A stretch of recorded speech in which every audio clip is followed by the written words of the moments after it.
people of New York City and environs. This is my chance to tell you what a joy it is to play to you folks here in New York City again. I know that many of you are the same people that I, for one, have played to before. You're the same ones who came to see a new musical some 24 years ago called Gentlemen Who First Live.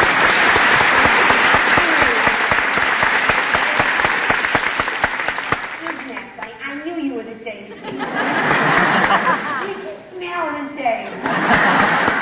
The same waves of friendship and warmth are coming up here as did before, and you're exactly like I told the company you were going to be, only more so. Well, that was my first starring part in Gentlemen Prefer Blonde, and many people were asking, they were saying, well, do you think she can do it? I mean, she's done this and that, but Lorelei Lee is a different kettle of fish, and after all, this is Broadway. Well, you dear ever-loving theater-goers, you came, and you clapped and laughed and carried on the way you do, no matter how ossified with fright I was.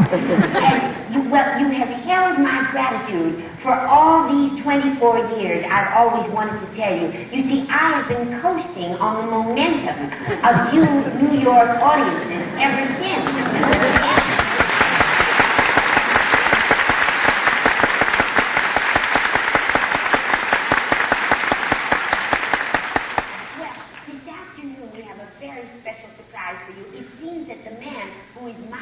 And benefactor, the man who wrote the original score of Gentlemen Prefer Blonde and many other great scores, and the score of Lorelei, is here in the audience with us. And he is the man who, well, he came to see me in a little review here in New York called Lending In.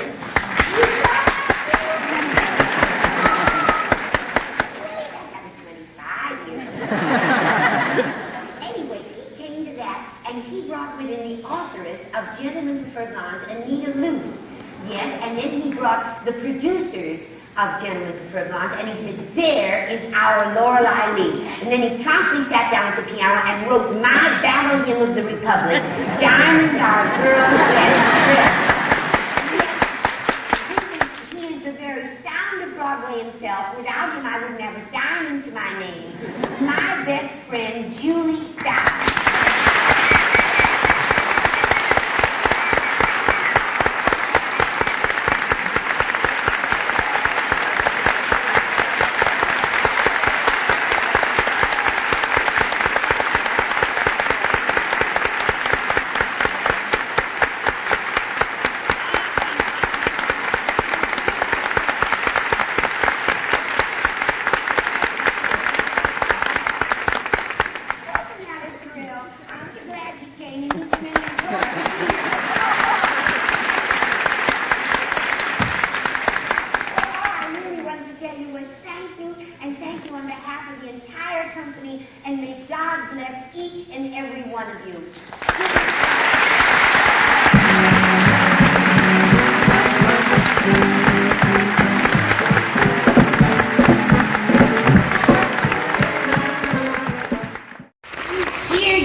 And environs.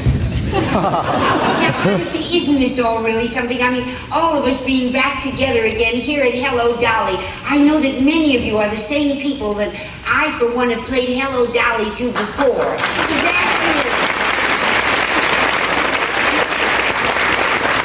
Isn't that funny? I knew you were the same people. You just smell the same.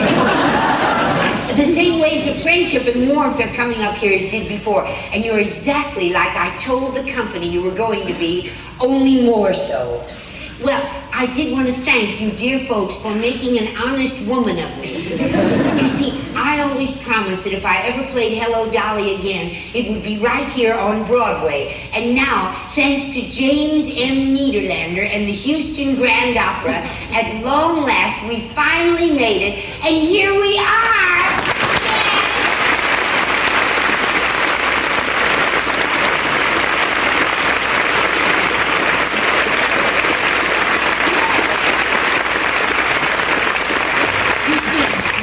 Been on our grand national international tour from coast to coast, but we realized that not every city that we have played has been a New York City.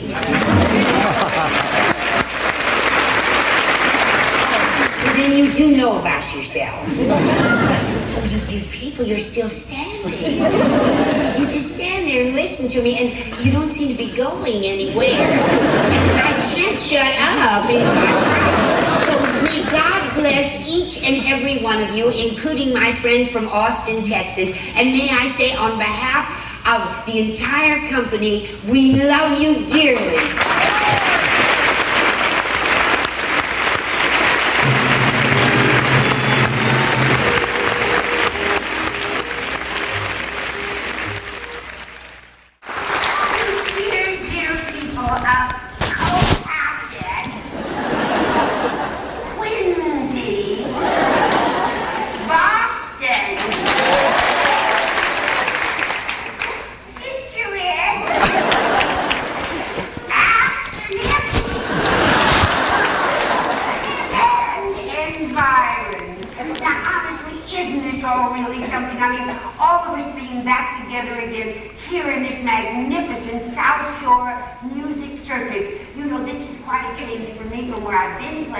Dolly, at the Theatre Royal Drury Lane in London, England.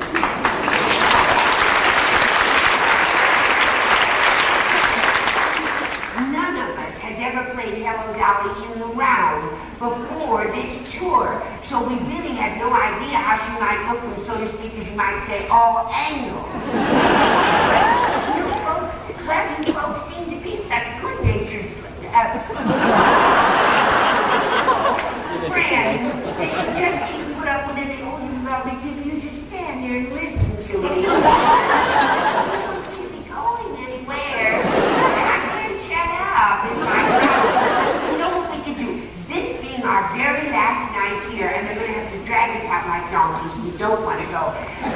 We can all, the cast and all of us, it seems that down the road a piece is this place called Kimball's by the Sea.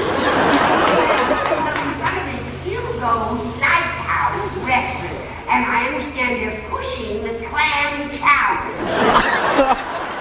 All go there, always together, and talk and visit and talk over all the time, and chew the fat, and that way the party won't be so sudden.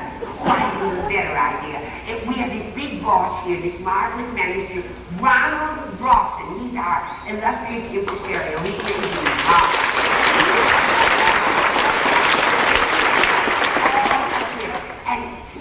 well, I know that he'll be as touched by all of you as we are coming here on our last night and all, that I know he'll want to pick up all of your checks.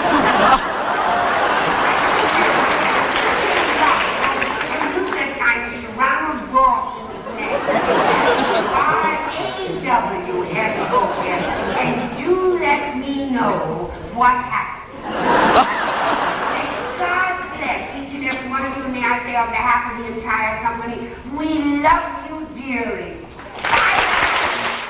You dear people of Boston, Massachusetts, and environs.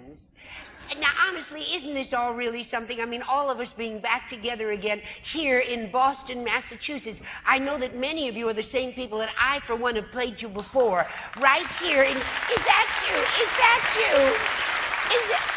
Isn't that funny? I knew you were the same people. You just smell the same. The same waves of friendship and warmth are coming up here as did before. And you're exactly like I told the company you were going to be. Culture lovers, that's what you are. You are the elite of Massachusetts, and it's a joy to play to you. Well, I have never been in burlesque before, but Bobby Morse knows all about it. Oh, yes. When Bobby was a little boy growing up in Newton, Massachusetts... Newton, is that you? Is that...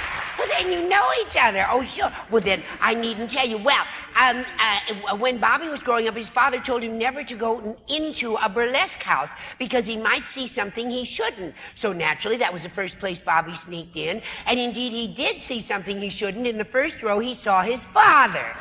Yeah. So that's why he's so good in this show. He grew up in the old Howard Theater, but don't tell his mother at this late date. And I did want to thank the Lovebirds. They only ad-libbed 5 times. Yeah, they're certainly making a bird watcher out of me. Well, now, we don't want any of you to go away disappointed. And I do see in the first row a dear, sweet lady who looks unhappy, and I'll bet I know why. You didn't get a garter from one of our little sugar babies. Well, I'm just going to give you mine. Yes, oh, thank you very much. Yes. These garters are so pretty, aren't they, with the diamonds on them and all. They not only hold up your stockings, but they keep your legs in place. This is for you, dear. Do you know what that means? Out of this entire audience, you will be the next one to get married. Congratulations, you make a lovely bride. Oh, you sweet people, you just sit there and listen to me. And you don't seem to be going anywhere. And I can't shut up is my problem. So may God bless each and every one of you. And may I say on behalf of Bobby Morse and the entire company, we love you dearly. It's great to be in Boston and held over and extended for as long as you'll have us. Bye-bye.